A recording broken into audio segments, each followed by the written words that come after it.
The emphasis of this statement is that majority of you run ministry, and what you run ministry is that you don't care about the territory. And most of us operate with an ideology that what men think about me does not matter. But guess where the questionnaire that Jesus raised about John was raised? In front of the multitude. So if you're living your life and pioneering ministry, and the way you're running it is that I don't care what people think. Only Jesus has ordained me. Jesus is the master. I report to him. So what the people say do not matter to me. I think you may need to look at the example of Jesus.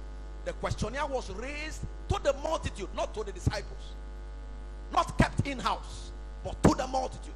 So the example of Jesus to us is that when you pioneer God's work, the territory, the people, we are not just accountable only to God. We are accountable to the people. Amen. Look at your neighbor and say, we are accountable not just to God alone. We are accountable to the people. The Bible speaking about Jesus said the child grew, waxed strong in spirit, and was in favor with God and man. There is a loss in our ministry because we have only had favor with God, but not favor with men, because we think that it doesn't matter. We run our ministry like Jesus. So some of your endorsement will not just be in-house. Some of the endorsement of your ministry will be with the multitude. So part of the endorsement that God will endorse you as a man of God, as a prophet of God, as an apostle, will not just be in-house, where they will pour oil on you quietly, just like they did to David. Samuel took him in-house and they poured oil because Samuel was fearing for his life. A time will come for God to endorse you.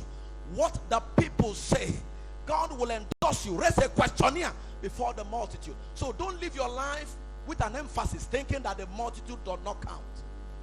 That is one emphasis. The second emphasis was where Jesus brought, when he brought the endorsement. Verse 2. Verse 2 says, now when John had heard in the prison the works of Christ, he sent 2 of his disciples. It means that the time that Jesus brought this endorsement, John was no longer on stage. John was in prison. Is that not the wrong time to endorse a man? I know you're quiet. We want to look at Bible. We want to look at Christ. Because sometimes I think the way we run ministry on this part of the world is that we look at men and how they are patterning ministry. Am I right?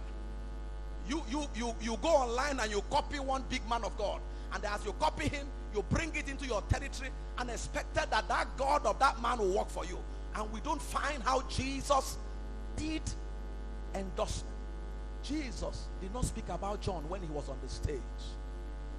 He was a voice, the Bible said a voice crying in the wilderness. And then it wasn't just a few handful of people that went to the wilderness, it was multitude. So how come the time multitude were trooping to John in the wilderness? How come it was not that time that Jesus came and said, can I talk about that man? It's easy for us to talk about men because they are on stage. Can I talk to you this morning? It's easy to talk about a man you see on YouTube and you go and check his viewership. Oh my God,